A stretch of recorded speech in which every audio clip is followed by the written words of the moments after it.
Αυτό είναι ότι τα καπάκια αυτά κατά κάποιο τρόπο σηματοδοτούν τα σημεία επαφής ή τα σημεία σύνδεσης ανάμεσα στην άλλη πραγματικότητα και στη δική μας. Κατά κάποιο τρόπο ότι είναι σαν τα ορόσημα μιας παράξενης τοπολογίας.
Φυσικά υπάρχει και μια τέταρτη εκδοχή, ότι όλα δεν είναι παρά απλά καπάκια που εντελώς τυχαία φέρουν κάποιο μαγικό σύμβολο.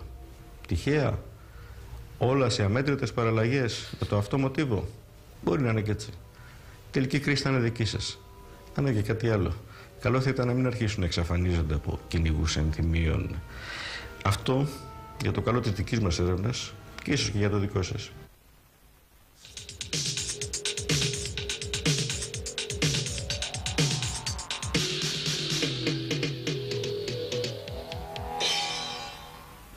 Απόψε πήραμε μια γεύση, οικιστικές εμπειρίες που γεφυρώνουν θρησκείες, παραδόσεις, εποχές. Πήραμε μια γεύση, ένα άρωμα, ένα άγγιγμα, έναν απόϊχο, μια εικόνα από εκείνον τον άλλον, το παράξενο κόσμο, που πάντα υπάρχει ολογυρά μας.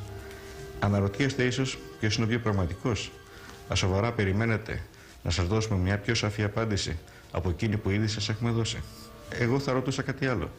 Ποιος κόσμος είναι πιο ενδιαφέρον?